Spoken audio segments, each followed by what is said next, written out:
Yeah. We're good. We're live. All right, we should be good. What's up, fools? Can y'all see us? Can y'all hear us? Let us know.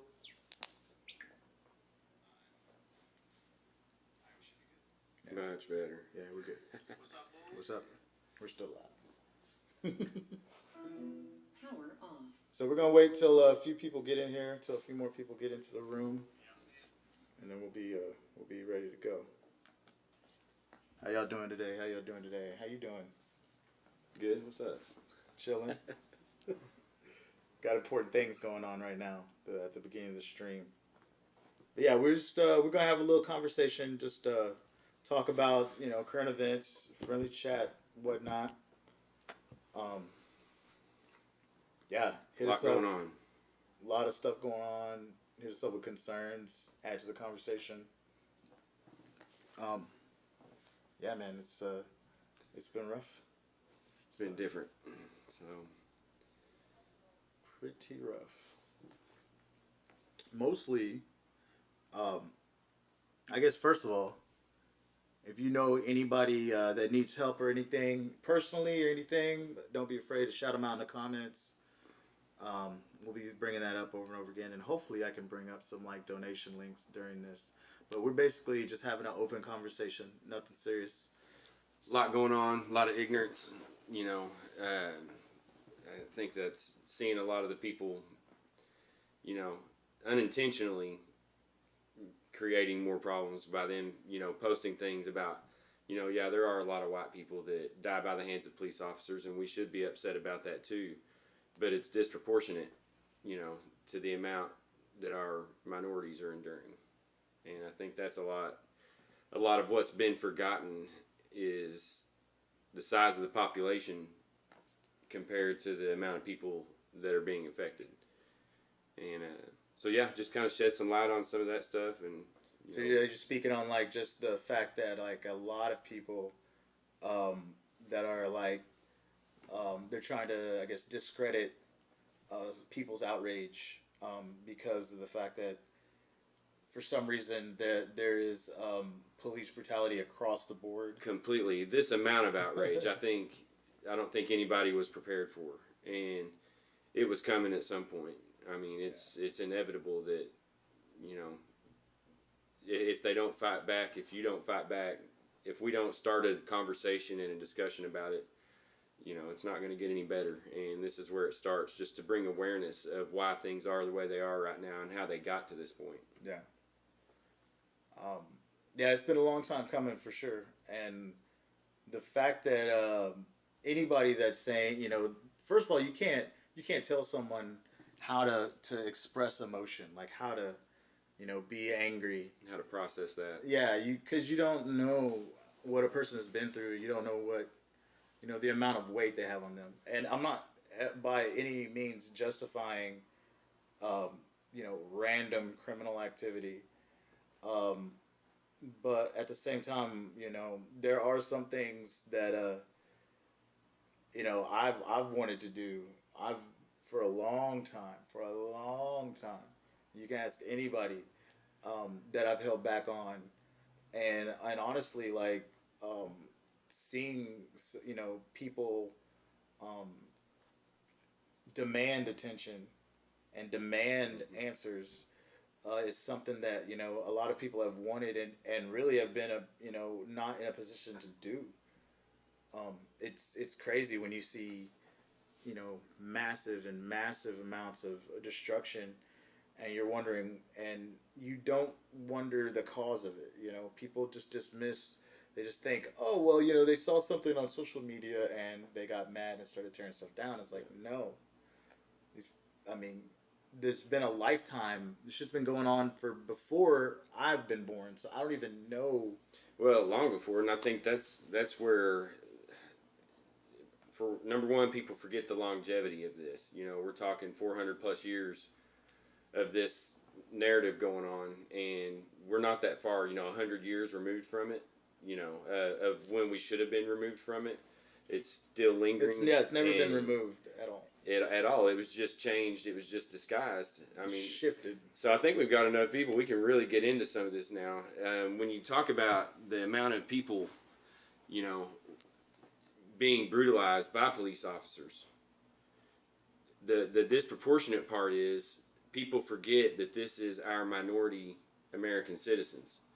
You know, this is such a small population when there's over 250 million white Americans to 40 million black Americans that we should be helping protect. And so that's really where people, we both come from the same area. Probably a lot of people watching this don't realize that we're both in Houston now. We come from Fayetteville, Arkansas, Elkins, Arkansas, 479.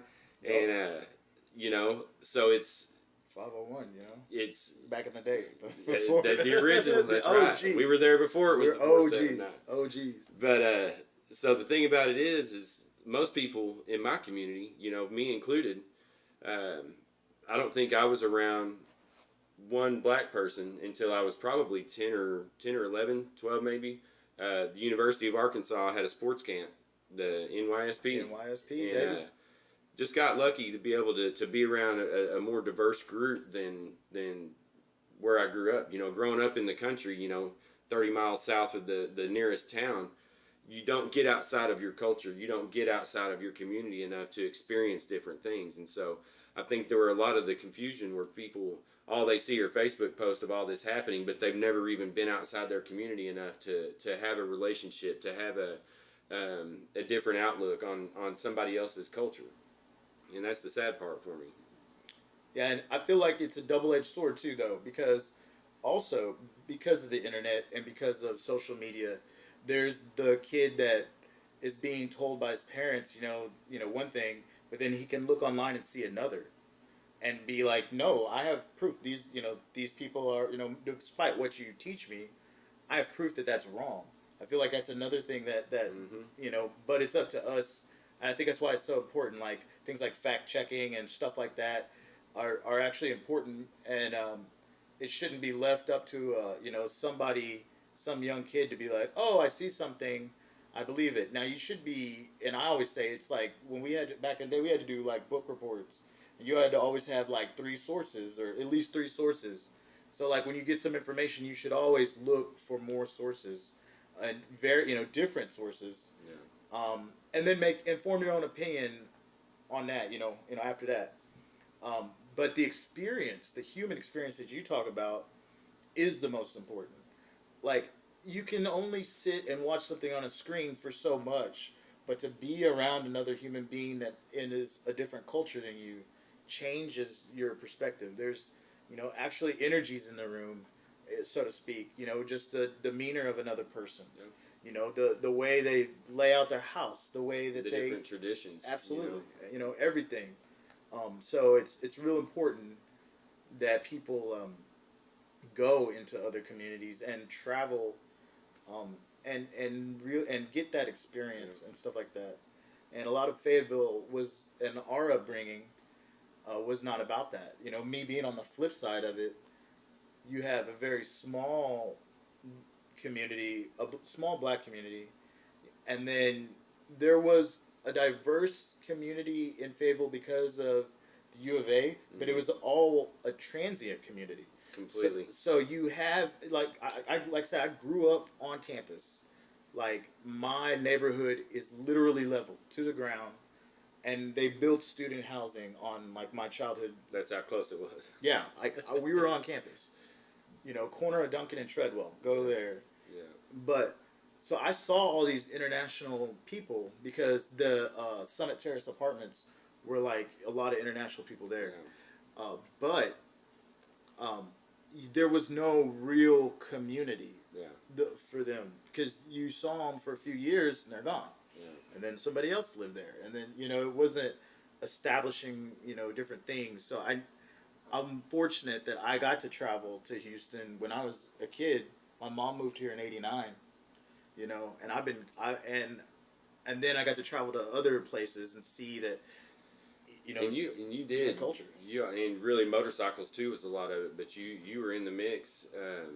You you probably helped a lot of people overcome things that they were taught, you know, just by being around all of us at that age. Yeah. And I had other friends that wouldn't leave the city limits, and I didn't understand that then. You know, what do you mean you won't come? It's just my hometown. It's like 12 miles that way, you know? Yeah. But you get outside the city limits, and you may be at risk. You know, you may be at risk inside the city limits, You but are. get outside in some of those small rural towns, and you realize you know, what has been faced all these years. And, you know, you may get some friends that travel back and forth from Fayetteville to Fort Smith, but they're not going any other directions outside that town.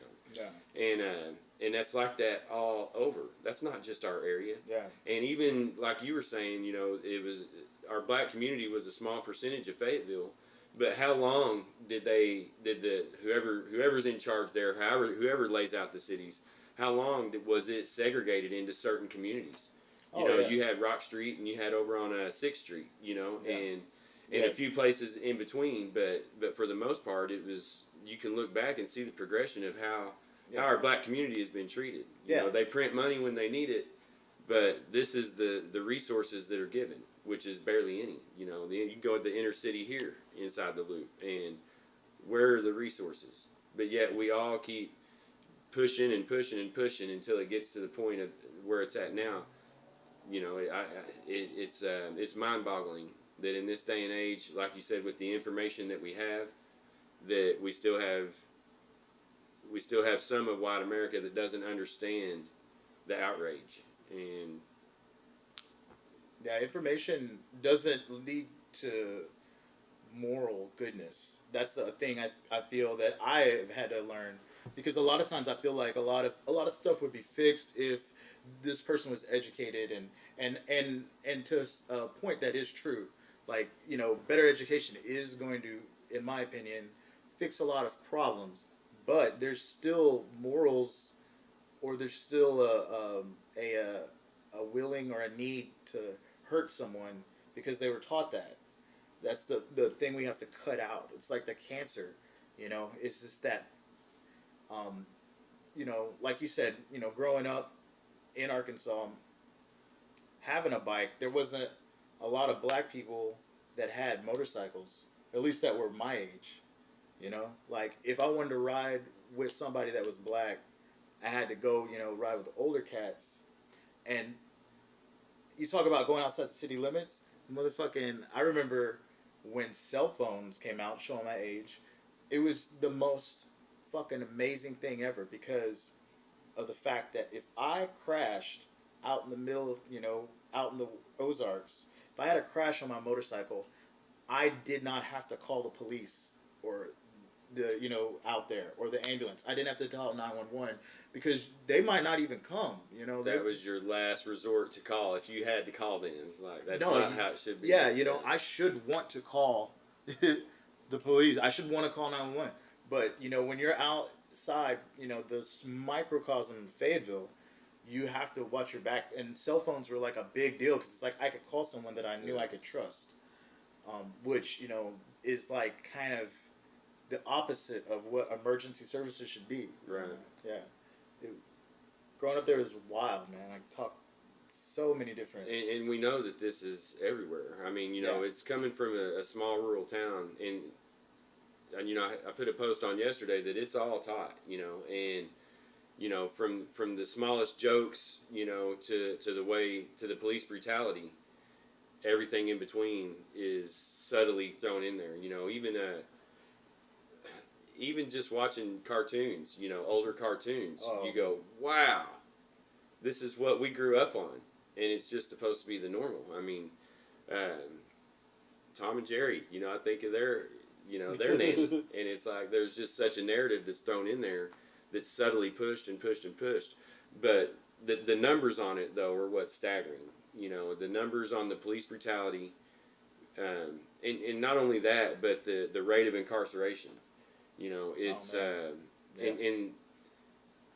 and like I said, not a lot of people. If you don't venture outside your small rural town or even your section of your city, you don't understand the families that are torn apart by this, and it becomes a revolving door, because the resources and the leadership and everything is stripped from the communities, and they're sitting there for nonviolent offenses when most of white America has done the same thing. And what are we, 200 million, 250 million more white Americans than black Americans Yeah, that 200 go to any prison, and it's full of our black American citizens, and it's to the point where you can't not acknowledge it, you know. I don't They're making sure you acknowledge it right now. Yeah. Also, So when people look at the shout outrage, to Katie, check too. it Shout out. to Katie, love you, Katie. Much love to Katie. Katie knows a lot. I believe that's Katie Fayville. That's how I know her. Yeah. To your point, you know, you have the disproportionate incarceration rates. You also have what I guess some people call microaggressions, which aren't that go unreported because they're not just by police officers or corrupt police officers. Because I do know some people that have you know risked their life being a police officer for the right reasons. Like I remember when I was a kid, I saw Beverly Hills Cop and wanted to be a police officer. I was like, I saw that. I was like, man, I'm gonna catch the bad guys and drive Ferrari. Like it's gonna make be it look crazy, exciting, right? You know, but it was like always being good. You know, it's like okay, I can fight the bad guys and help someone. And I remember that shit a lot. I used to chase. This was a long time ago. I used to chase my mom around while she would vacuum. And like this, I had to be like 3. And for some reason, I remember she would vacuum, and then I would have like the Beverly Hills Cop, You'd like be wanting theme to put song. a banana in the vacuum. Yeah, and I'd be like chasing around, like, oh, get the bad guy. Like, I mean, It's fantasized. Yeah. Well, I just feel like that that the reform to like our current police whatever the structure that the reform that is needed it needs to be across the board, but it doesn't need to be a complete gutting. Like there are some people that are good there. We are seeing some good people, but at the same time, those people really they have a hard job, the good police officers right now, because they really have to stand out and show us. Well, and I mean, even as a police officer, no matter what race, you put yourself in a position to enforce laws that are potentially putting nonviolent people away for 20 years, 25 years. 25 years to life in some cases. If you get caught with certain drugs or whatever, even on first offenses, you're talking 20 plus years. How is a nonviolent offense worth that when we have so much? They print the money when they need it, print the money, and create some programs that don't involve prison. And it's crazy, man. So that's like 3 different whole subjects for me. Like one, the war on drugs is complete shit. I mean, my personal opinion, it is, and an adult telling another adult what they can and cannot do is ridiculous, and it's crazy. And then to use that as an excuse to fill up our prisons. And when we say with one race, I don't think the numbers are staggering. When you think about 12% of the population, so if you had your graph here with you got 100%, 13.4%. Yeah, you got this much. And that's what our prisons are full of throughout the United States. Yeah, now that's mostly nonviolent offenders. It's unbelievable. Yeah, the profit prison system is a whole other thing that is crazy. But like I said, going back to the war on drugs, like I think it's for one, it would create jobs to have treatment for people that take drugs. That abuse them. They need help. They don't need prison. Similar to like Alcoholics, Alcohol Anonymous. Yeah. You'd have all these different things like rehab and stuff like that. Putting blow and goes in people's cars, shit like that. Testing for people. This is creating jobs, and it's also creating a better life for people. But at the same time, if I want to fucking go do heroin, you're an adult. Let me do it. And right now, if a good friend of mine actually, it's almost a sickness or something like that, rather than a criminal act. It's recreation. Put it to you like that. I want to have fun this way, and I'm not bothering you or hurting you. But like, a guy told me one time, really, he was like, you know what? If heroin was legal right now, would you go do it? No. You wouldn't go do it. You don't have to do it. You don't have to do heroin, Right. right? It's not gonna bother anybody. You know, I mean, I might do it. But like, you know, but you could imagine if you could do a drug. Just imagine if you could do a drug and then have a doctor right there. Yeah. Like do it in a safe environment, and you know. But I feel that way about sex work. I feel that way about a lot of stuff that would change this whole getting people into prison and creating modern day slaves. That's the leaders we have in. That's the leaders that we're taught to follow. Is okay. You can do these sexual acts, and we're going to put you in prison for it. Again, filling up our prisons with nonviolent offenders. We're going to put you in prison for it. But if you video it and sell it online or sell it on videotapes or whatever you want to do, now it's legal. Well, it's legal if you bring capitalism into it. If you can make money Yeah. off of it, cool. But if you do it on your own time, you go to prison. Like there's so many contradictions when it comes to what we're taught, to believe. Yeah. And the way we're taught to criminalize people. And yeah, I don't know what it's going to take. That's why I'm glad just to have this conversation and yeah, man. And kind of get it started, because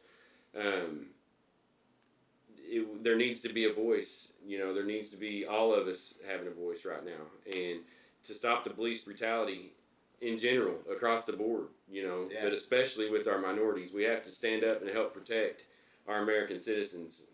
No matter what color they are, and but the police brutality. That's going back to a lot of that. When you look at this, it mostly untrained police officers. Who doesn't know that when you cut off someone's carotid artery for 8 minutes, that you're damaging them worse than drowning? Yeah, they're not untrained, because a lot of police officers have come up and spoken and said that is in their training. Like, that's basic police academy stuff. From what I've heard from other officers that have come up, that they tell you that when you handcuff someone, the first thing you do is get them off their stomach, because they can go into cardiac arrest. Like that's, they say you're a first responder. Like if you're an officer. So this is clearly a misuse of power, like across the board. And the abuse of power or whatever, like it's insane. If you think about it, like for instance, this situation with George Floyd, Big Floyd. You have 3 officers on a human being, like 3 people on this guy, that all know that he is in a position that their job dictates they need to get him out of. They're going against protocol 100% in every way. Even when people administer aid and say that the man is has no pulse, it should have never even got to that, for using, and this is another thing that I haven't talked about. People in the service industry, or if you know someone in the service industry, talk to them about if they're a server, a bartender, even door guys. Talk to them about fake money, because apparently he had a fake $20 bill. Now, I guarantee you that people have how do been. We know that? That's okay. They say they say he had a but let's just talk about it. Fake $20 bill. Okay, well he was a bouncer at a club, and bouncers get tipped out a lot. Us in the service industry, we receive cash mostly, or not mostly, but we receive a lot of cash. Okay. We deal with fake money all the time. I've gotten fake 20s and stuff, and it's not like I'm making it. Some dude comes and buys with it or whatever, or we get it in a tip. Like somebody could be throwing 20s in the tip jar. Well, you're not sitting there running a marker over every tip. You're 3 people deep. Right. You don't know. And then when you receive as somebody a fake bill, obviously you should get that exchange. You should take that to the bank and be like, this is fake money, or you need to report it or whatever. But like to call the cops and then have them come in and immediately overreact and to kidnap, because that's what they do. They literally kidnap you. They lock you up. They take you away. They kidnap you. I have a song called They Don't Give a, or it's called They Don't Give a Fuck About You, And I'd say that, you know, they kidnap you in the back of the ride. Like, if you're gonna get kidnapped, you should be, you know, doing something wrong. Having a fake 20, um, you know, it's very common with people in the service industry. It's not like, you know, because we get cash all the time, and it's just like, I don't know, that right there There was no due process. there's zero across the board, every step of the way, from the initial, you know, calling of the police, or of the, I mean, initial, like, you know, reaction, putting them in handcuffs, kidnapping them, to you know, the way they handled him, manhandled him, throw him down the ground, picked him up, put him on his stomach, you know, got on top of him and murdered him. To even all the way to where they're, you know, police officers standing by, first responders standing by, and not doing anything to, you know, to the three that are on there. Right. There needs to be a big change, you know, paradigm shift, if you will, of everything we know about that police corruption. Like 100%, it has to change. Well, that goes into some other stuff. I mean, we looked up a lot of stuff, and the most mind-boggling one was that, you know, 99% of police officers charged with a crime are never convicted. How is that? That's Straight up corruption. Yeah. There's no other excuse. It doesn't matter who you are or what job you have. If you commit a crime, you should be punished. And really, on that job, the responsibility that you hold, you should be punished. It's like speeding through a work zone. Fine doubles. Get caught messing up as a cop. Fine doubles. You know, the conviction doubles. That should be no questions asked. Yeah. What was it? Chris Rock was talking about, you know, some jobs you can't have bad apples. Yeah. You know, like a pilot. Absolutely. And, you know, you don't want even a portion of those to be bad pilots. The ship's going to go down. So yeah, that's with cops. There can't be a lot of room for error, and right now that's all there's room for. Yeah. I mean, and I guess, and to your point, you say that the cops are undertrained, and I guess they are, in a sense, the fact that they can be, for one, they're not screened. Right. They're not, you know, they're not, it's weird. Like, I'm quitting smoking because I need to get a job. Yeah. I'm being straight up. Because when I go to get a job, they're going to do a background check on me. They're going to look at everything. Yes, they're going to call references, everything. When you become a police officer, do they look for the hood or not? Do they like look for the white hood? Do they check and see if you have like a, you know, I don't know. Things that people aren't aware of. Okay, so, you know, in Harris County, Texas, if you want to be a police officer, there's probably a good chance you're going to become a police officer. Yeah. Because Chicago, for instance, in their city, their vicinity, and I may be wrong, I don't know the numbers exactly, but I want to say they have, you know, close to 40,000 police officers, 30 to 40,000 police officers. Houston is spread out as we are, the metro area. We have like 5,000, 4,000 to 5,000. So, you know, you always see on the back of their cars, we're hiring. Oh, yeah. You know, inquire at whatever.com. It's because if you want to do it, there's a good chance that you'll do it. And I've also heard that even, you know, the ones that aren't fit to be a police officer, that couldn't chase somebody if they had to, like a lot, you know, instead of the running and things to the academy or put on bike machines or different things, like they will get you through.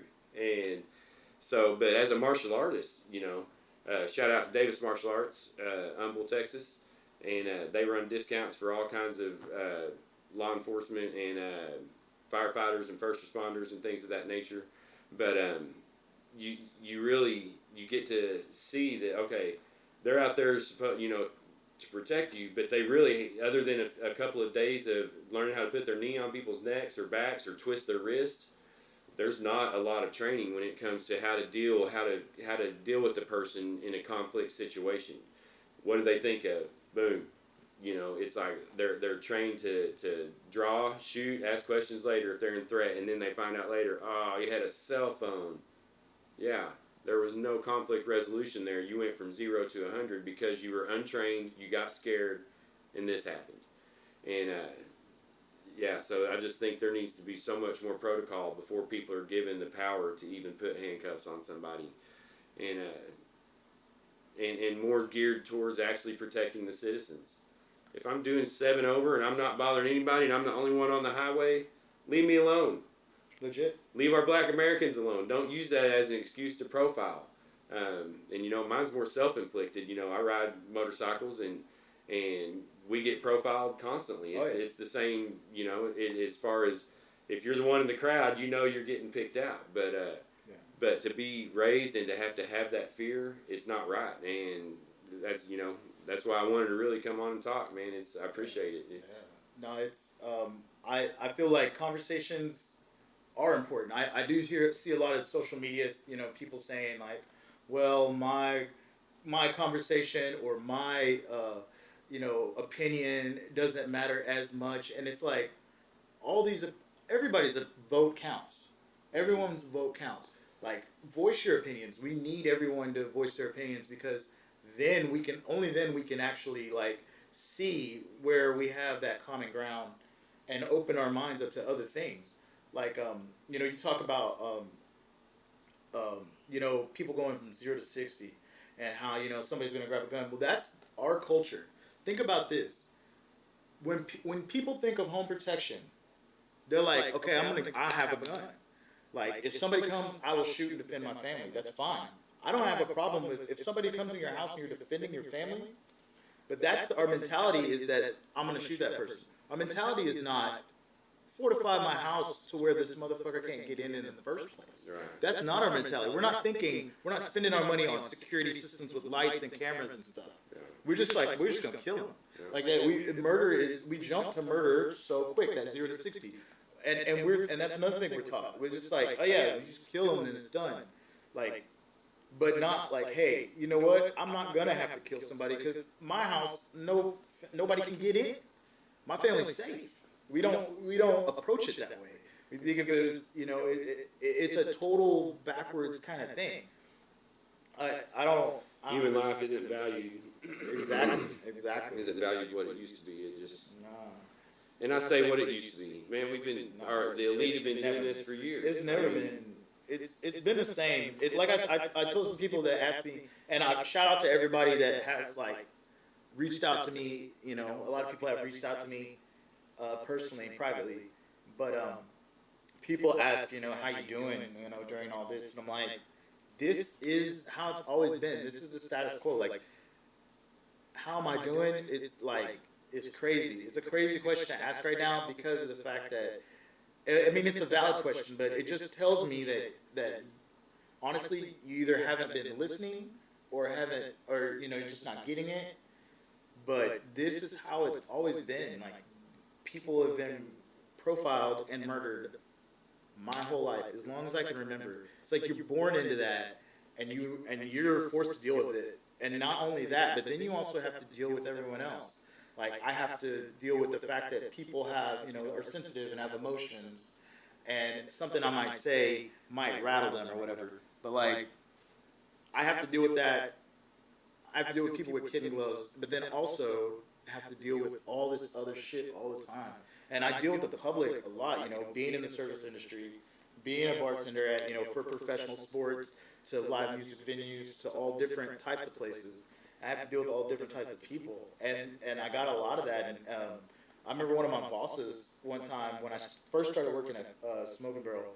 One of my bosses was like, "Dude, you get a lot of weird customers."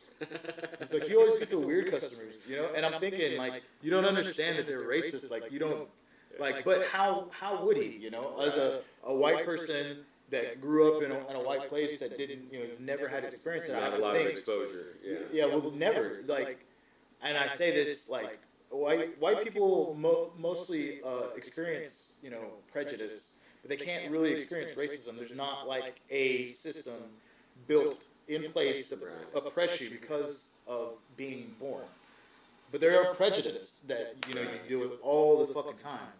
But so when you speak about racism, it's hard to let someone else get in your head because it doesn't exist for them. But listening, to people and letting that become a reality, and believe people when they tell you stuff. That's another thing. Like, Chris Daly, Chris Daly, another I know Kay, Chris. Shout out. you can talk to him because he, we'd be walking down Dixon Street, just walking, and people would, yell out racial slurs, like drive by, all the time, and you don't see it unless you're hanging out with somebody that's out. Because like me, I go everywhere. I have friends in every single genre. You of do human. every sector of Everywhere. Northwest Arkansas down to H-Town. Everywhere. I mean, Florida, New but- York. Yeah, but and it's like you don't. I have some. I understand when people don't understand in some sense, but you have to fucking wake up. Like you can't just be like, oh, this isn't happening forever. Right. It's like closing your eyes when the house is burning down. It's like, oh, I don't see it, and you get burned. Right. And like, And that's a lot of what's happening right now. oh, that is what's happening right now. And like, I am certain buildings, like motherfucking courthouse in Tennessee, like, maybe that motherfucker needed to be burned. And they said, it was a Jim Crow era burn, like it was a statue of a place where a lot of black people were dealt unfair judgments, and it burnt to the fucking ground. And apparently, they say a white dude did it, but I don't give a fuck. The building needs to be burned down, in my opinion. And I could be wrong. The things that have happened and came out, it's and that's we don't know this much of the closed door conversations in this country when it came to mapping out cities or projects or education or we're so outside the loop, and to the point where I don't think people really could be convinced of how bad they've been deceived. These are the laws that we're taught to follow, and I hate to say I don't agree with any of it. I don't agree with one bit, and I didn't go to an Ivy League school, so the chances of me, being able to make a difference, this is what we're doing now. I'm doing the best we can. I wish we had a bigger platform. And our platform Puts the families back together. Man, the best you can do is talk to another person, in my opinion. And it's like, the more we keep the conversation going, like Katie's saying, like the more we keep the conversation going, the more we can learn from each other. That's like, Katie's right, where I agree with Katie. We really. I said this the other night. This is crazy. There's a viral video of this kid that this poor kid got burned badly. Like he's completely disfigured, very grotesque. Like you can barely recognize him. Just horrible burn, this kid. And there's an interview. It's on my Facebook. You have to scroll back, but there's an interview. If you look through my videos, it's on there. And the interview, it's very hard to watch, but the interview asked him, if you could have one thing happen in this world, what would it be? And the kid looked at it and said, if I could have one thing happen, I just would wish that people understood each other better. Like, out of all the shit that's happened to that guy, that's what he wants. It's just for people, that shit changed my whole perspective on everything. I'm like, damn, like, I'm not shit. Like, I'm not even thinking right. Because, like, immediately I'm going to be like, oh, I didn't get burned. Like, that would be the first thing I would think.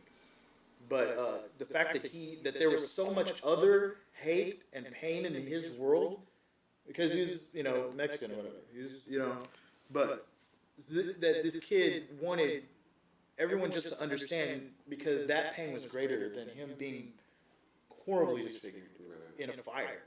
Like, that's how deep it hurts, That starts a whole nother. We may have to do a second one on the way, the whole situation between America and Mexico and our Hispanic community. And man, the leaders of this whole thing are just.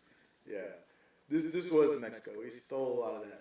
But that's another. That's history. That's another topic. To the Native Americans on down, they're getting better at it. That's why if you don't fight back, they're going to subtly do it to whatever minority that they can take over and capitalize. And now I feel like it's more of a, I would say, I'm not saying more of, but now there is an equal threat to a higher class, this billionaire class versus everyone else. And I say class, I'm just talking about, obviously your financial status. The ability to get That's things all, made. that's Decisions all made. that is. It's just like what you're paid, But there's like definitely a lot of legislation that is not for the general population, and like that's a whole, that is another topic. That's a reason why this shit is happening. That's why things are getting fucked up. That's why people are lashing out. Honestly, like until they arrest the rest of those three, like I feel like this shit is not gonna stop. Yeah, and definitely they need arrested, but we need to figure out as a society some sort of solution, some form of education, because that's all it is. Are we gonna sweep all this under the rug like Germany did? Or are we gonna put it out there so that it don't happen again? Because that's all we're doing. We're just affecting American citizens in the worst way, and that's by picking on our minorities. Oh, so you got 200 more million, and you're gonna just try to run over the top of us and do whatever you want, kill us and incarcerate, kill them, incarcerate them. It's like it's not right, and it just comes down to the education side of it. So that's where anyone that don't understand the numbers of it, what our Black Americans are dealing with is gross when you look at what percentage of our population they are to how many are getting killed and incarcerated. That's what this all comes down to. Yeah, and definitely back to the numbers. 240 million white, 40 million black, and you got, that's 13%. And then another thing that people aren't looking at is the disproportionate amount of people that are actually unarmed. Yeah. And I posted a thing on Facebook that a lot of these people that are getting murdered, not in prison, but just we're talking about murder right now. Death, yeah. The people that are getting killed are unarmed.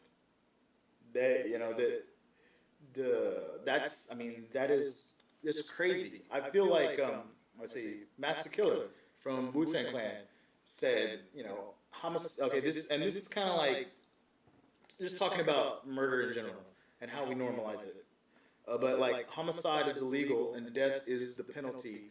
But what justifies the homicide when he dies in his own iniquity? So it's like we're taught that murder is actually an option because we're taught don't kill, but if you do kill, to fix that you must kill. That's that's like what's ingrained in us. It's like it makes no sense. That's why people say you take a life, you get life. Why would you? I don't know. Me personally, if I met or was able to apprehend a murderer, I would want to know everything about their psyche. I would want to know ways that we can stop this. That we can get people to stop doing that. And then there's also the punishment. It's correctional. Maybe we can turn this person into a better human being. Like we were talking earlier, I was like, the most important part of your country, your country can only be as strong as the weakest link. And that's like your criminals, or your people that, and that's who you want to help. You want to make the criminals not have to be criminals anymore. And I'm not saying they're victims. You want to punish them, but at the same time, that's why they used to call it correctional facility. You're supposed to, that's the person that needs education. He's not doing the right thing. He needs the help. We got to stop all that, and we don't really, we don't preach positivity anymore. It's not in any of our media formats, the music that we make. And I remember growing up, and it was both. I mean, there was positive music on the radio, on TV, and there was, music glorifying other things, or negative things. And then you were able to see that contrast. Right. You were able to make the choice, and you were able to tell the difference between education and entertainment, which is the lines are blurred now. And it's like people see entertainment and they take it as the gospel, or they take it, as the truth. And it's like, no, this is entertainment. This is not real, but I remember a time where, you know, that was a little bit clear to me.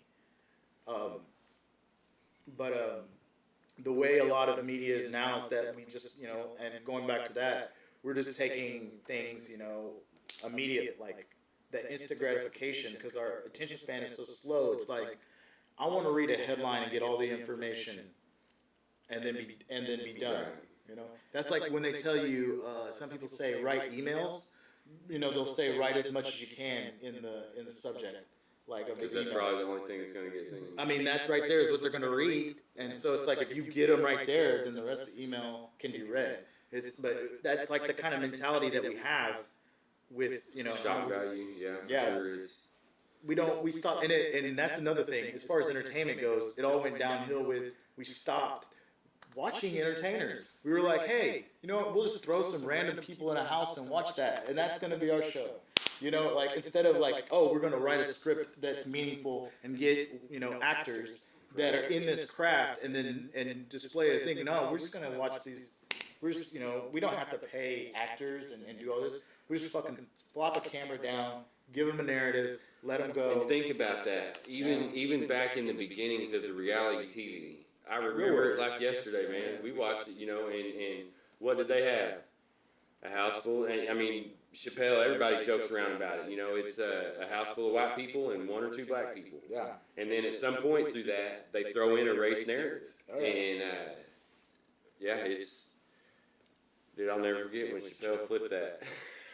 Yeah, I'll never forget when that was the death of MTV. Yeah. Was the real world. I feel like that was the death of entertainment. Was reality television, which is like the dumbest name.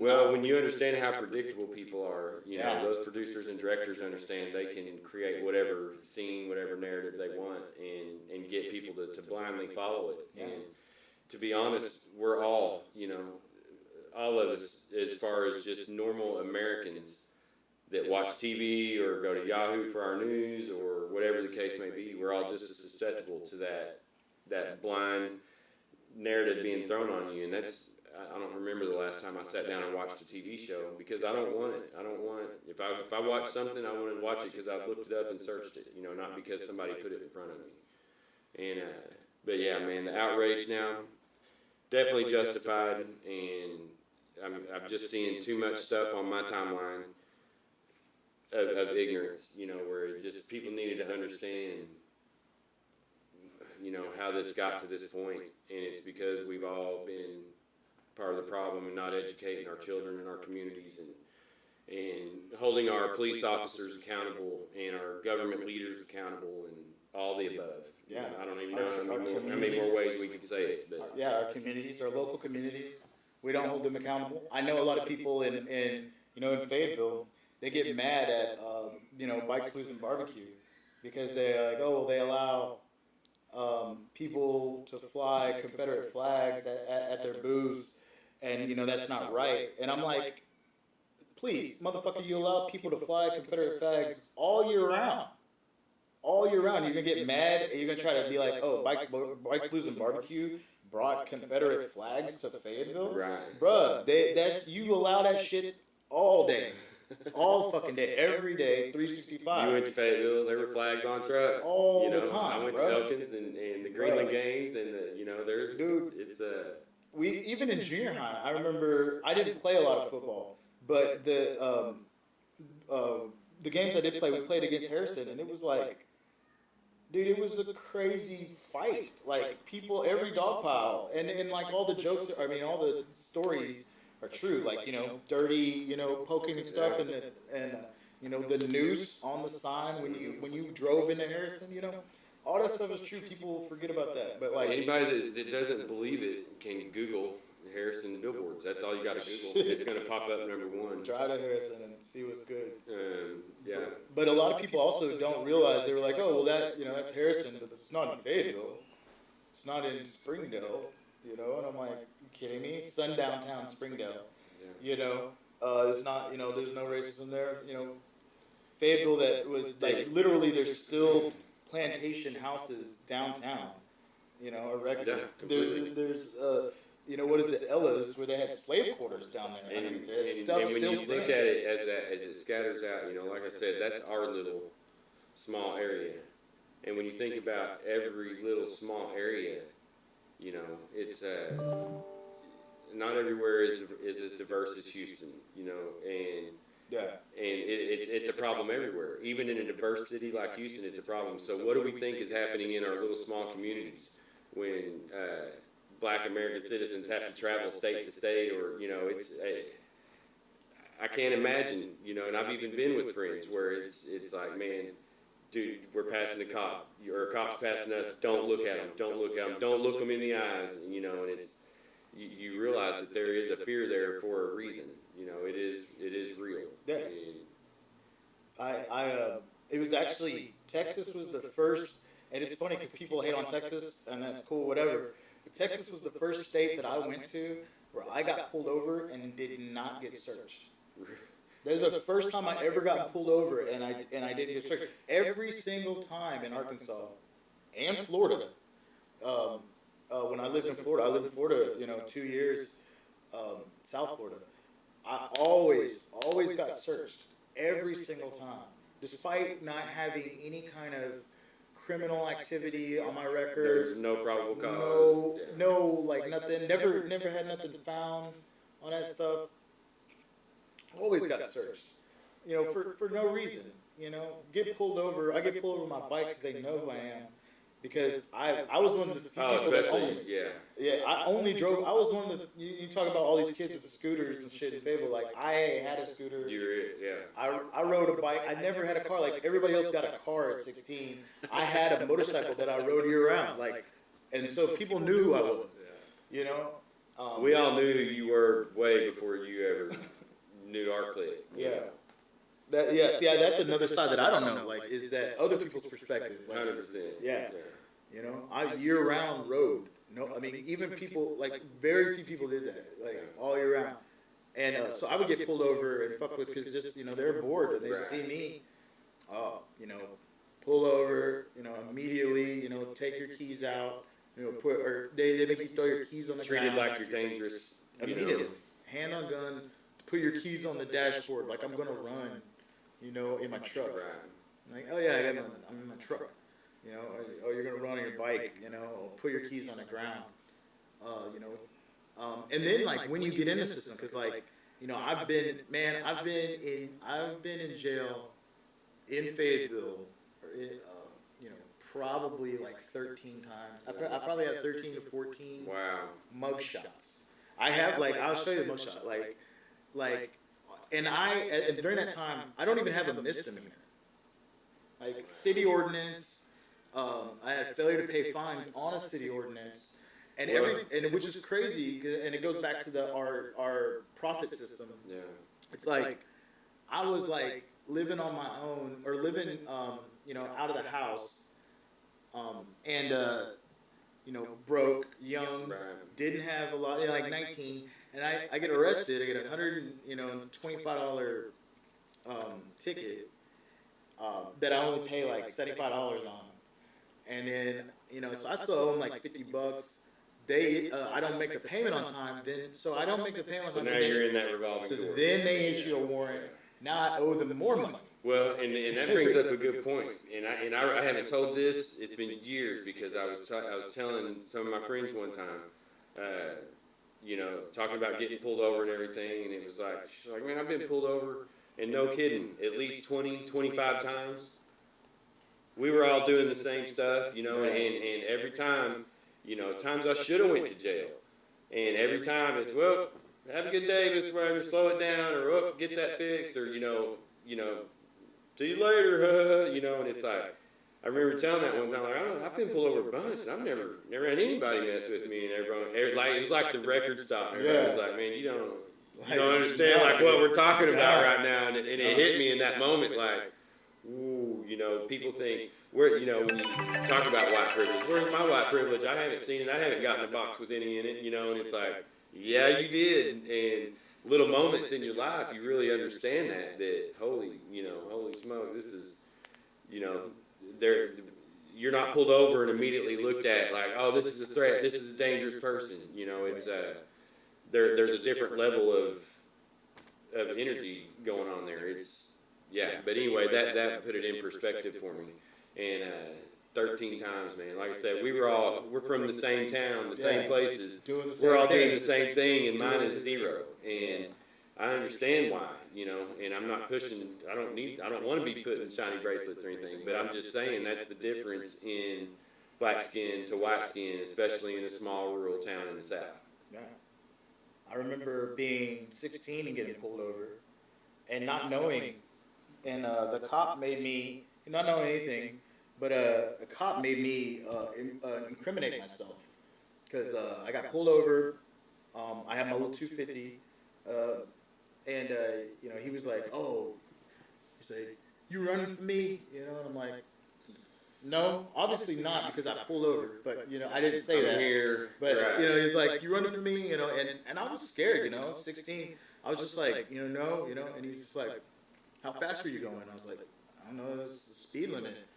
You know, around, I just usually try to go speed limit. And he was just like, "This is where I take you to jail for lying," is the first thing he said to me. I'm a 16-year-old kid. Yeah, well, you know, and I didn't know that. Jeez. As a young black kid, you know, you think, you don't know that. I mean, you're just like, "Oh, this guy's going to take me to jail." Right. You know? And so he's like, "If you don't tell me how fast you were going, you know, I'm taking you to jail." And I was like, "I don't know, I was going 25, you know?" And he's like, "No, you weren't." It's like, I couldn't even catch up to you. You know, obviously he pulled me over. I don't understand what that is. But and the intersection that I was at the end of what is that? Not Drake. Oh man, it turns into right over by Razorback Golf Course. What is that street? Dean Street. Oh yeah. The curve on Dean Street. I was headed this way against the curve. Obviously, I'm not going to be hauling ass because there's a stop sign and a fucking crazy ass curve right there. Drop off. You know, I'm a. You hit that mute? Yeah. So you know, he was like, you know, "I'm gonna take you to jail." So I was like, okay, maybe I was doing 35. And he's like, "All right, 35," and like wrote me a ticket right there. Like he didn't have anything at all. And at the time, I didn't know. You know, I'm just a kid. I didn't know. And I didn't even know you could write tickets without having something on radar or to a 16-year-old kid. Yeah. You know, I had the people don't realize that just because, you know, like how deep the corruption is, and in all the levels. Like when I remember being 4 years old and talking to someone about which parent, like when my parents got divorced, like they would ask, you know, they asked me which parent I wanted to be with. But you're not supposed to do that. You're not supposed to be like, you know, which parent do you, to the kid, especially a 4-year-old. Right. You know, it was really weird. All that shit, you know. The whole process was, And that's, you know, from older people. And then, you know, kids will be kids, but kids are taught some, you know, messed up stuff. I remember going to the babysitter right over by Ramey Junior High, across the street there. I had a babysitter when I was really young. And the kids would like try to wash your skin. You know? "Oh, you don't get clean," you know, like they try to like wash you and shit. And like, you know, and these are, like you're saying, these kids haven't seen a black person in real life. Right. They've only heard the shit that their parents have told them. They've watched TV shows or whatever the case may be. And so they saw me and immediately were like, "You're dirty. No. You know, you're a dirty person. You know, you're always going to be dirty." You know, and those people grow up with that, and they're out there. But they don't, like you said. Some of those people become police officers. Some of those people become judges. Some of those people become politicians, decision makers. Yeah. Some of those people also, you know, work at McDonald's. Developers. Yeah, I mean, They, you know, and they spit in your food. You know, sometimes you get it everywhere. Obviously, we are mostly worried about the police and about the higher levels, but realize that is the hierarchy just goes all the way down the ladder. Teachers, man, I've had teachers, you know, in elementary school grab me by my neck and drag me down the hallway. Yeah. My dad actually put the fear of God in the dude. I had to come up to the school one time, and it was like, don't ever lay hands, because I went home with bruises on my neck. So much respect, shout out to Mr. Moses. He came to Elkins when I was probably junior or sophomore. And you can imagine, a black teacher coming to a small town like that. And I think he came from Pea Ridge. So it's just like one right after the other. This is always happening. Just to get a job, in these areas, you are the biggest talk of the town. Like, it was, I don't even know how to describe it, but it was real, and no one could, as good as he handled it, no one could say that, it didn't exist or that he wasn't treated different. It's a sad state of affair, man. And but you really think about it, especially being older, looking back now. Yeah. And same, my son's mixed, and so, the school he was in before, there wasn't a lot of black kids, and so same way, he would get the comments, and there were a few incidents that, I told him, you're never going to get in trouble for standing up for yourself, in that situation. And but yeah, just to imagine,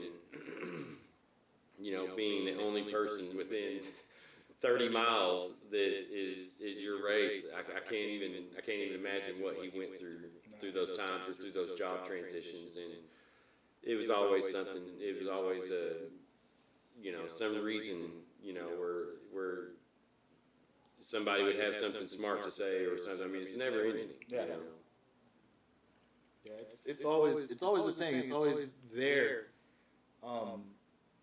In just the little things, little things like even when somebody is trying to be nice, they wanna. There's always that they can't approach you as just they can't approach me as just a person. They always have to have this like weird little. Well, what about this? There's something different about you. And what's funny is that like sometimes the racism is so casual to people that they think that everyone is racist. Yeah. What I mean by that is like, I remember, I talked to a lot of people at the bar and they're drunk and they just let it fly, And so, I have, first off, dude is at the bar and he's like, oh yeah, we're in a conversation. I think we're talking about like cars or something. And he's like, I'm not racist. So I have, a problem with black people. And, I'm like, okay, here it comes. And then he's like, but Mexicans just don't get it, And I'm like, and then I'm like, man. I was like, you know what? I don't know, I'm not Mexican, but my grandmother is Mexican. So maybe I should talk to her about this situation, Like, it was so crazy because of, the Hispanic population in Springdale. Yeah, we saw. I mean, we have that area is Segregated. so different, so still segregated. Yeah. Exactly. And so, like, growing up, people would think, oh, well, okay, I'll talk to the black person, but maybe we can both agree to hate Mexican. Right. Like that was... That's the common ground you're looking for? Yeah, Like, come on, man. It's crazy, But we've done it. We've done it to any minority. The American general population, those 200 million, 40 million, most of them, in a setting, aren't going to stand up for what's right. And they don't. Most people are so scared to have this conversation. We talked about it before we came on. It's like, we're fixing to have this conversation. There may be people rip us apart online. Oh, there is. Who cares? It's like, this is, and so many people are scared of that. They're so scared of what somebody's going to think if they stand up and say something for what they should be talking about. Too many quiet mouths right now. Yeah, everybody needs to be speaking about that. And like, shout out to all my friends that are reposting and speaking, on subject matter, and on the current events. And to the people that haven't said anything, realize that it's never too late. Like, you can still say something. It's not, like, it's never too late to join the conversation. You haven't said anything, but, we're waiting, Yeah. All we need everybody to express, let everything out. Because it's getting dangerous. This whole life is changed for a lot of other people. When people were accusing the current administration of racism when they came in. And I was like, I remember my girlfriend at the time was kind of like distraught, you know, in 2016. And I was like, this in a way is like, doesn't bother me because I already been dealing with this my whole life. Now, this is the first time in my history that a lot of white people have had to deal with racism.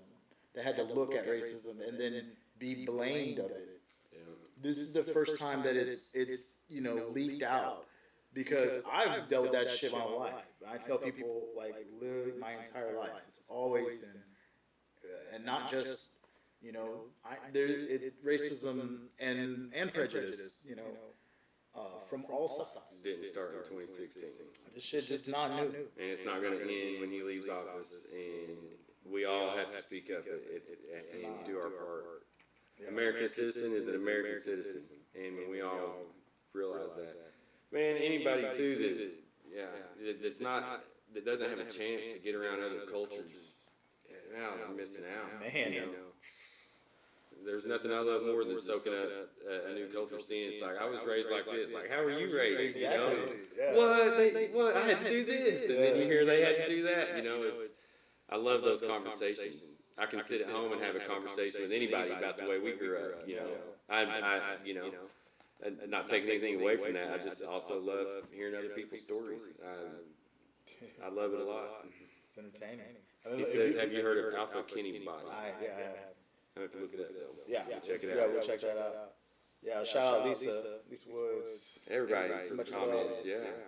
Yeah. Haley representing Haley's actually one of the people that have kind of encouraged me, you know, to pursue or to stronger pursue, you know, my career change, because, you know, a lot of people know I've been in the service industry, and I like feel like I've reached, like, man, the pinnacle of it, you know, as far as bartending for professional sports. Like, I've never had so much fun and make as much money at a job, you know, before, you know, the pandemic and everything. People forget I was balling, like, I was good, you know, you know, she's one of the people that, like, you know, when I decided to make this career change, she's like, yeah, don't cut yourself short. You know, you can really do it, you know, apply to jobs and stuff, and I appreciate that. Those people that push us forward. Man, they make a lot of fucking difference. Don't even know it, you know? But like we're saying, as far as diversity, we can look out here. Yeah. Like, I look out my window, and then it's like, we're in Mexico right here. And then the Mahatma Gandhi district is right there. It's all, like, and I can walk up and down the street and eat, like, 5, Go a couple 6 miles that way, and everything's, you know, all the streets are in Vietnamese. We get the Vietnamese is that way, or that way, and then China is that way. All the Chinese, the different signs, it's crazy. That's, when I went to New York, I started hanging out there a little bit more. I noticed that, you know, this is similar to New York, but it's new. And more spread out. Yeah, it's everything in New York is older, and it's, you know, it's been there for a while. So like when you do go to the areas, they look different. So when you go to different areas here, it's like it kind of looks like everything else. But then you read the signs, you're like, oh wait, so now everything is completely different language, and it's amazing. But you don't, and it's crazy because you don't have to travel that far, but I feel like you should travel as far as you can. Yeah, and it is, you know, with the gas and oil and energy and the technology and everything here. I mean, from Indian friends to Vietnamese friends, you know, there's no reason to disregard or be scared of or anything like that when it comes to another race. You know, we're all on this big space ball together, traveling, floating around. How many miles an hour through space? You know, it's so yeah, I just embrace it all. What a crazy time to be alive in human history right now. You know, of all the times we could have came along. We came along. Woo! We came along through a crazy change. Oh my goodness. Yeah, I remember. I was talking to a person the other day, and they were talking about how back in the day, if you had a knife, like a pocket knife, like, you know, we're from Arkansas, you gotta have a pocket knife on you, you know, and it's not to, you know, defend yourself. It's like, a pocket knife is always helpful in all kinds of situations. And so he was talking about how, like, if you wanted to get on an airplane, The guy would just pull your pocket knife out, and as long as it wasn't too much longer than a hand, he'd give it back to you. You know, like you would. You'd probably get attacked if you tried to roll up with a pocket knife right now. Try to go through airport security with that in. Yeah, that's another thing. Oh my gosh, that like pissed me off because like people, and I Or get for being in your position, you get pulled over and have that in your pocket and laid on the hood. Now he's got a weapon. Now he It's has a like, weapon. It's my pocket. Clean my fingernails out. yeah, everything. Like dude, everything. Yeah. But yeah, that's another thing. And now you like airport security is another thing you don't think of. Like me, when I've been fortunate enough that, you know, with music and then with my friends and connections, you know, I've flown a lot. Like I've flown a lot my entire life. I would fly down here to Houston every year, you know, by myself.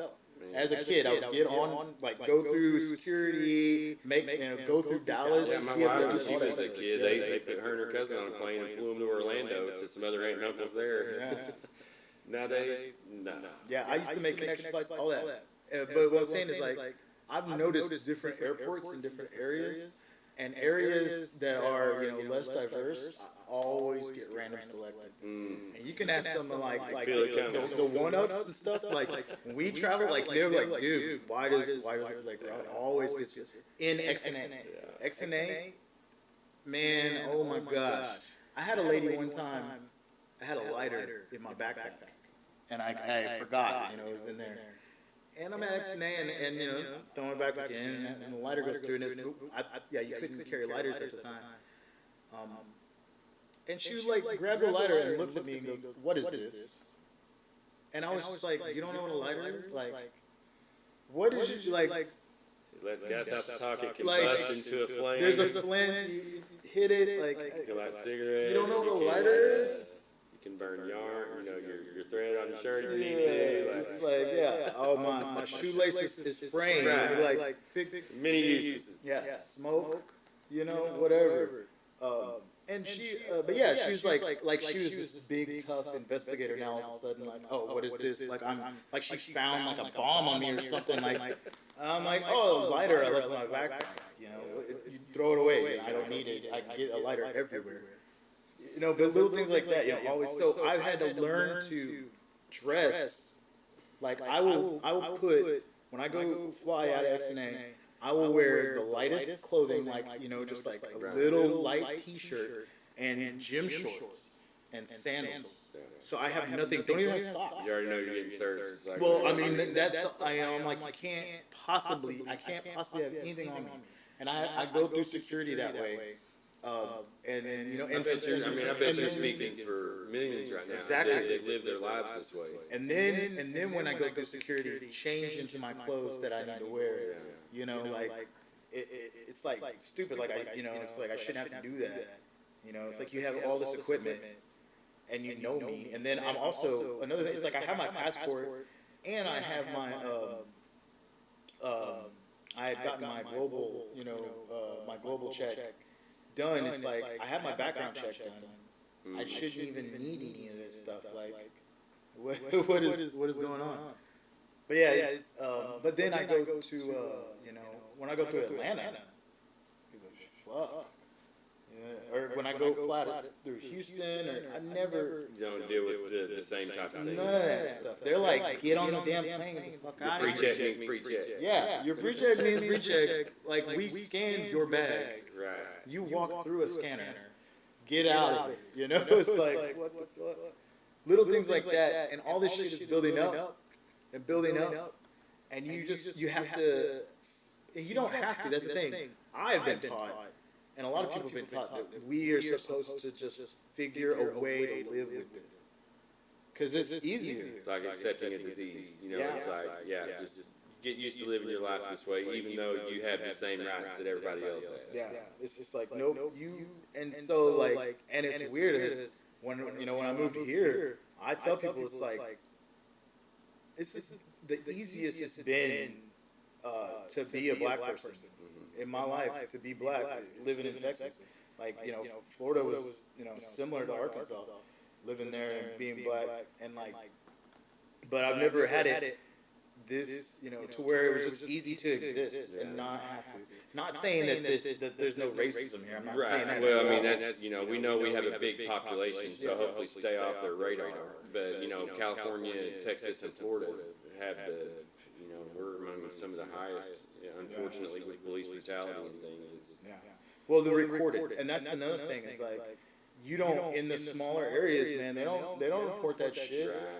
You know, they kick 1 in somebody's 5, ass. maybe. Yeah, Somebody's not always standing there with a cell phone. Somebody, maybe you or somebody else that posted this didn't always start. Just not everybody was recording it. Yeah. You know? and what you see is just, you know, the end of it. You know, unless there's just, you know, some kind of, you know, recording device the whole time, you're more than likely not going to see everything that happened. Right. And the worst of it, you know. And what's the worst of it? Usually for the cop, it's they resign. There's a little newspaper article, and they go home and eat dinner with their family. So this person could potentially kill you, go home, and eat dinner with his family. Wow. Like it was nothing. You know, and even, you know, or even abuse you and go home, you know. They don't even have to kill you, you know. They could profile you. They could ruin your entire day, pull you over, search you, and then it doesn't stop there. You know, once you go into jail, like, they always make me dress out. Like, I will have a bond come in, and they'll still make me dress out, strip search you. They strip search you, like, fucking, you know, humiliate you, like fucking gross motherfuckers. They first of all, I don't think that they should search, like, for people that are not in there for like a, you know, you get a speeding ticket, you get a city ordinance. No, if you were like smuggling something, if you're like somebody, like, that's a different case. Why do they strip search you? Just so they can put you in a cell for an hour, 2 hours while your bondsman gets there. I mean, it's stupid. You know, like, so many different levels of you know, humiliation and stupidity. And then you're taught just learn to live your life. And then it's like, oh, you're, you know, don't whine and don't complain. Because, you know, as overall Americans, we have privileges on the level of like human rights. Like, I don't have to wake up in the morning and drink diseased water unless I live in Flint, Michigan. But like, you know, for the most part, you know, we're not like, I can get a job, I can live inside, I can eat every day. I live inside, I live indoors. So there is a privilege on a world level. Right. That we all have as Americans. But then there's a huge, you know, the privilege as far as Black Americans stops really quick. It doesn't keep going. And with a lot of different people of color, women the same way, you know, have struggles that I could never understand. I was talking to somebody else, they were like, some guy was like, oh, I've never seen racism, or I haven't seen racism in North Arkansas in a long time, you know?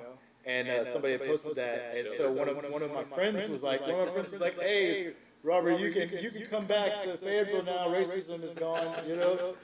And I laughed. I was just like, that's the greatest comment. It was Dina, you know, I wasn't going to say it because it was public, but she was like, yeah, you can come back now, racism's done. And I was just like, yeah, I've never experienced sexism. I guess that doesn't exist either. Like, you know, that's all I'm saying. You know, bro, let's go back. It's a utopia now. Wow. And it sucks because as much, I feel like I speak on it so much. I speak on things like that because I love them so much. It's like, I do love that area, and there's so many people in that area that I love, like, with all my heart. And it just sucks that, you know, it's like, I have to be like, nah, I'm gonna come visit you. I mean, I've visited Fayetteville probably like 8 times in the last 2 years. You know, I go back and visit all my friends and stuff, you know, when I can. But right now, my living situation here is a lot less. You know, there's a lot less racism I have to deal with. And just on the level, like, I've talked to people, like, working in the private clubs, like, you know, working, you know, for the Astros in that private club. There's a lot of motherfuckers that, like, I'll be cleaning up, and some of the higher ups will be sitting there, and I listen to a group of people who are no longer with the Astros organization now, but I'll listen to a group of people have a discussion about how the lady that in Dallas that walked into the wrong apartment and murdered that lady. Yeah. How that they were talking about how the defense was wrong and could have gotten her less time. They were because the way I really was like trying to tune it out because I'm sitting there. It was after I was Right. cleaning the bar, but you know they are higher ups, Right. higher ups that are not there anymore. I'll say that because there are some really good higher ups In the organization. in the Astros. There's actually the I'll go ahead and say it, the Crane kids. I got to know them because I'm in that club, and never I didn't even know that they were the kids of the owner, the owner's kids until probably like 2 or 3 times interacting, like because they just treated me like a normal human being. Right. They were just like normal people, and then I'm like, oh wow, you're actually these people. But no, I had to sit there and listen to this lawyer and there's 2 ex people, higher ups, talk about how they could have gotten her way less time, for murdering someone in their own house. Right. And I'm like, that kind of evil and stuff is like all over the place, man. That kind of ignorance, evil, and it goes through all levels. But being up there, No accountability. zero, no accountability and no conscience. It's like, how can you not I don't know. When I hear somebody in pain, I don't. It I feel it like it's like oh Yeah. it's like a wave of energy hitting you. You're like and initially you're like oh even if it's something funny like say your homeboy's messing around and skateboard falls down, you still go oof first. You Right. laugh, but that initial like oh. It's not funny until you know they're okay. Yeah, and even when they're not okay, they're alive. Then we'll laugh because you're doing something stupid. But so to continue to hurt someone, in for no reason, is just, I Yeah, can't not sympathize with them at some point. It's after this many years of it. Like I said, this is hundreds of years, and we just need more conversation. More people to know that more of our Black American citizens to know that hey, we want better for y'all. We want reformed prison systems. We don't want you guys being killed in the streets by police officers. It's we need to be showing that support right now. Yeah. Man, I don't think we planned on talking this long. Yeah, we went. Facebook has dropped off. Facebook drops off after an hour. We're probably still going. We're still going on Twitch Right on. and on YouTube. But yeah, we'll wrap it, and then if we need to come back, I'll share the YouTube video later. Yeah. Appreciate everybody that came by. Yeah, thanks for the comments, the support, the love. Rest all 4. Get 'em. And let's get our country back to let's get our country back into a better trajectory. Like let's get it to where we're moving towards a place we can be proud of. Amen. All right, bro. Appreciate you. Yeah, for sure.